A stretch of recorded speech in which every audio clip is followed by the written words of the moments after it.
Hello guys, I'm Tom, and today we'll see who Ghostface is.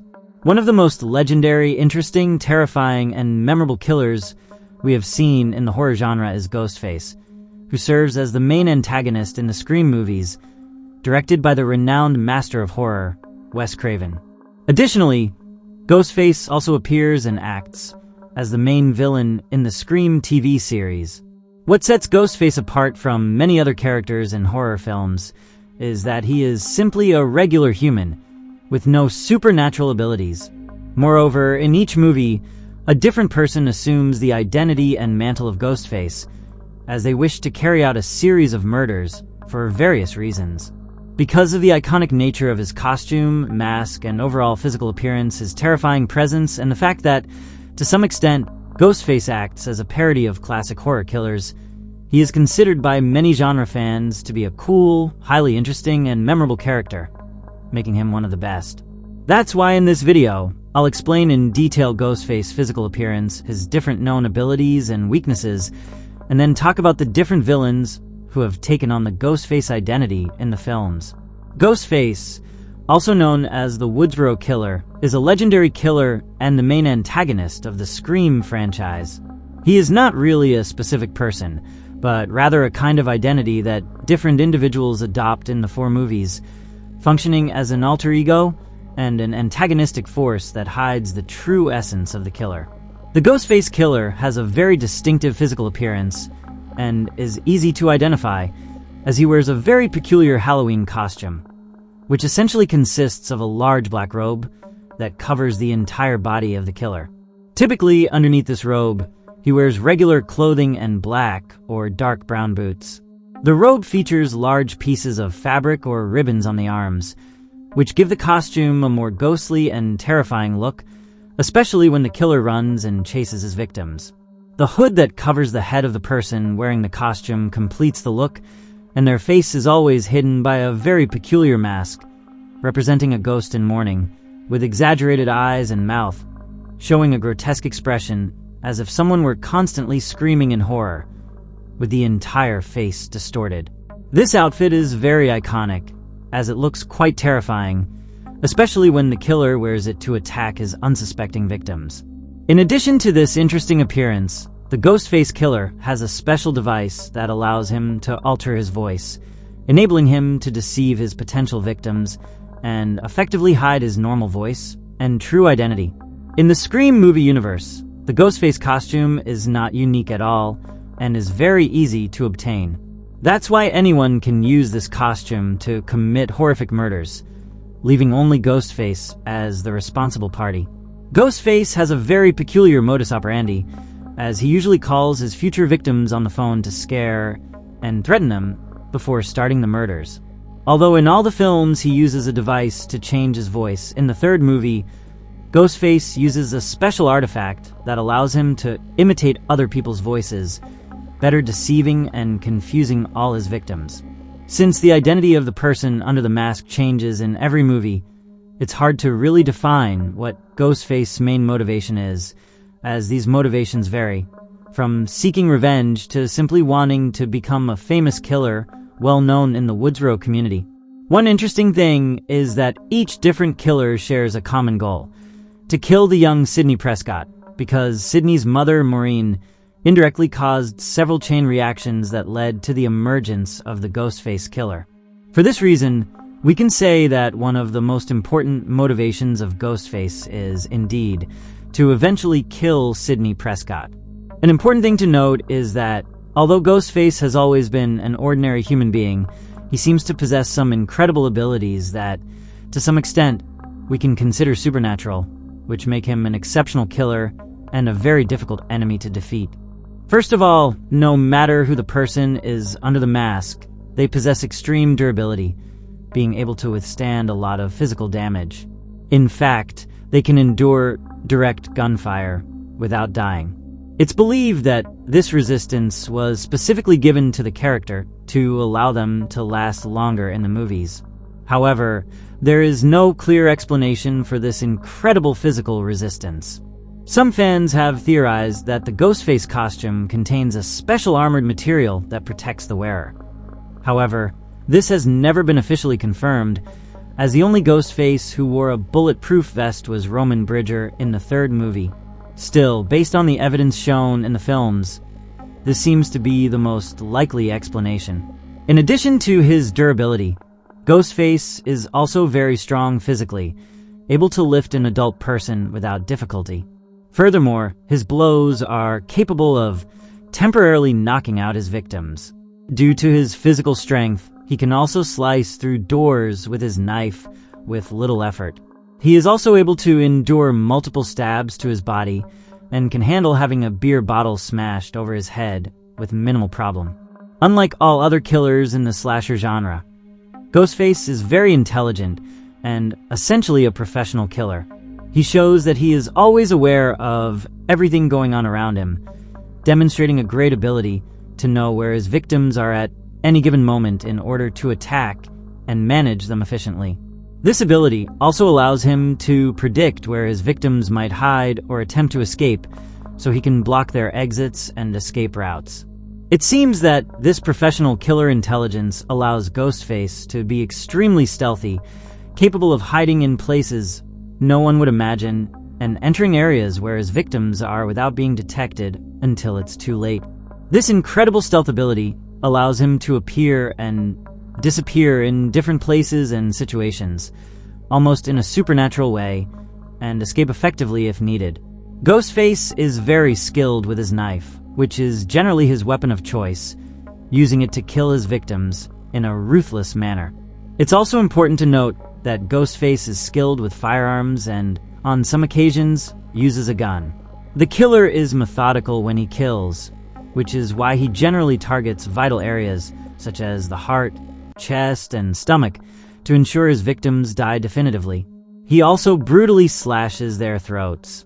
This killer is very fast when running, and this ability allows him to catch almost all of his victims without much trouble. Even if he is already badly injured, he doesn't lose speed. As I mentioned earlier, he calls his victims not only as a taunt, but also as a distraction that allows him to get closer to them undetected, making the person on the other end believe he is harmless. The first killers who impersonated Ghostface used to enjoy killing their victims with a knife and then hanging them by their necks in a grotesque and morbid way. These deaths were considered Ghostface's signature in the first movie. Although Ghostface is a professional killer, on some occasions he is somewhat clumsy, which allows the protagonists to escape. In the movies, we can see Ghostface bumping into objects and doors. A clear example of this is when he is fighting Tatum and bumps into a refrigerator. We can also see him stumbling as he crashes into various pieces of furniture while chasing Sydney. This clumsiness is the only known weakness of Ghostface, as it causes many of his victims to escape in the different movies. Despite being just an ordinary human, Ghostface seems to effortlessly withstand fatal attacks and gets back up to continue attacking his victims as if nothing happened. Also, although different people wear the costume, Ghostface has the habit of threateningly wiping blood off his knife using one of his gloves. Additionally, he is very familiar with the horror genre, which allows him to ask interesting questions to his victims. An important thing to mention is that when he's facing his victims, Ghostface rarely speaks because he wants to conceal his identity. This is why, when he does speak, he only emits some growls. Ghostface's voice was portrayed by actor Roger L. Jackson. Another curious fact is that Ghostface was never called by that name until the fourth movie. Therefore, the characters only refer to him as the Killer or Father Death, which is the name of the costume. The name Ghostface originates from the scene at the end of the first movie when Tatum is killed by this character, who sarcastically refers to him as his Ghostface. Now that we have explored the character of Ghostface in depth and discussed his various skills and weaknesses, let's talk a bit about the characters who have worn the costume in the different movies and their motivations. In the first movie, the main villains are Billy Loomis and Stu Macker. The mother of the protagonist, Sidney Prescott, had an affair with Hank Loomis, Billy's father, which caused Billy's parents to divorce. For this reason, Billy kills Maureen Prescott. 1 year after Maureen's murder, Billy and Stu start a new wave of killings in Woodsboro, imitating classic slasher films. Their plan is to frame Neil Prescott for the murders and culminate their scheme with Sydney's death, ultimately portraying themselves as the heroes who stopped Ghostface. In the second movie, Debbie Loomis, Billy's mother, takes on the role of Ghostface and begins the killing spree at Windsor University. This is why she channels her anger toward Maureen and her daughter Sydney. Mrs. Loomis finds Mickey Alteri, a college student, and pays for his entire tuition, so that after committing all the murders, she can blame him for them. However, it is these two individuals who bring the Ghostface killer back after forming an alliance, each with their own different motivations and purposes. In the third movie, Roman Bridger, a director and Maureen Prescott's son, seeks out and finds his biological mother, who rejects him and tells him she wants nothing to do with him because she already has her family. Because of this, he finds Billy Loomis and convinces him to kill Maureen. However, his plan fails as he becomes very angry about the fame his half-sister gained after the murders. Because of this, he starts a new wave of killings as Ghostface, intending to blame Sydney and emerge as the famous hero. Finally, in the fourth movie, Jill Roberts and Charlie Walker are the ones who bring Ghostface back to life. Jill grew up under the fame of her cousin Sydney Prescott and became jealous of all the attention her cousin received. Since she no longer wanted to work or study, she starts a series of murders in Woodsboro, according to her, solve her life with all the fame and attention she would receive. She uses her friend Charlie Walker to carry out all her deeds, and Charlie agrees to do anything for her. These are the 7 individuals who have brought Ghostface to life in the Scream movie franchise. If we take into account the 2015 TV series, then there are a total of 10 people who have used the Ghostface identity. The character of Ghostface is the creation of the legendary horror director Wes Craven and screenwriter Kevin Williamson, who created Scream and its films to be a kind of parody of classic horror movies and the slasher subgenre. The iconic mask was created and inspired by Edvard Munch's famous painting, The Scream. Interestingly, the mask was designed by the costume company Fun World for the 1992 Halloween season.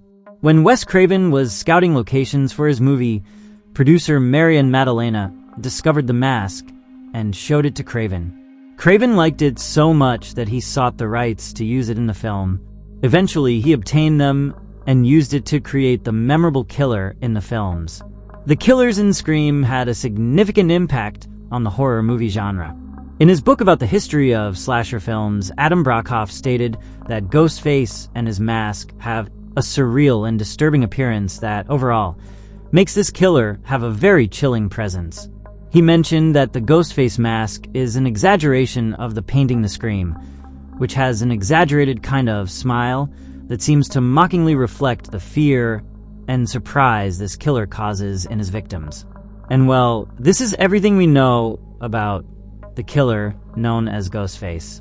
The truth is that this killer's identity or alter ego is very memorable because of its ghostly and terrifying appearance.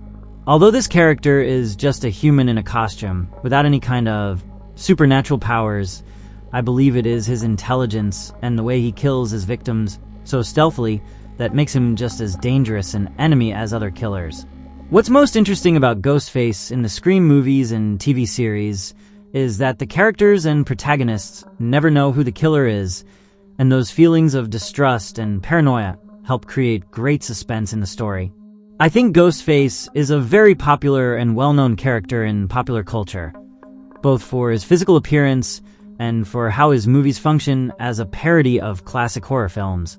This is why I recommend watching the Scream movies, as they are good horror films with some dark humor touches. But let me know your thoughts in the comments below. Did you already know about the killer Ghostface? Were you familiar with the story of Ghostface's identity and origins? And finally, are you excited to see this killer return to the big screen, or are you not really thrilled about it? Comment your answers to these questions and your overall opinion about this grotesque and cool killer from the Scream franchise. As always, Thank you so much for watching this video. I really appreciate it. If you liked it, give it a like and share it to support the channel. And don't forget to subscribe so you don't miss any of my new videos.